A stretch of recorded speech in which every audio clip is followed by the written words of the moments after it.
So yeah, Josh and Tom, that was a really nasty looking incident late in the game on Friday. Fortunately, they've recovered quite well from it. They've had light starts to the week. Both have had significant stitching, but no concussion. So that's a really good thing.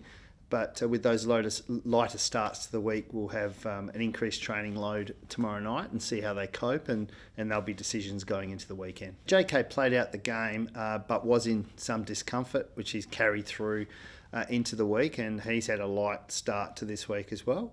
He'll go through some testing tomorrow at main training, and pending how he recovers later in the week, we'll make a decision on his availability then. Yeah, so Petch was a lower grade hamstring, fortunately, and he's done a lot of the rehab running, and hopefully we'll have a sign off later this week, and hopefully a return to play won't be this week, but hopefully next week. As soon as he's ticked off being available, he'll be ready for selection at either AFL level or WAFL. So the good news with Liam is it's a bone stress injury and not a fracture to that shin area. So that was the positive news that's been established through scans and our medical staff.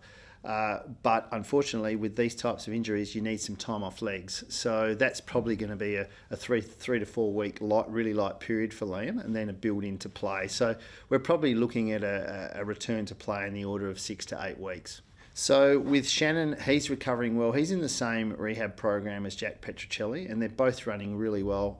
He'll have sign-off hopefully later this week from that calf injury, and all being well, will be available for selection the following week. So with Luke, he's off the crutches, which is a good thing, just recovering from the surgery itself.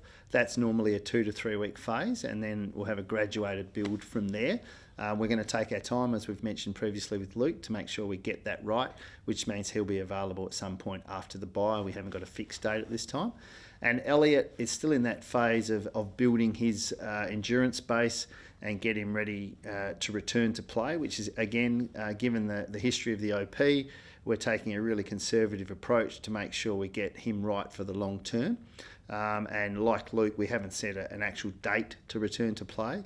At this point, it's looking more likely that it'll be after the bye. Brenden's been really unlucky of late. The hamstring he's fully recovered from, but he had a swollen knee following training last weekend, which fortunately we've confirmed via scan and medical opinion. It's an injury that will heal quite quickly. All being well, if he gets through training this week, he'll be available for some minutes at WAFL level.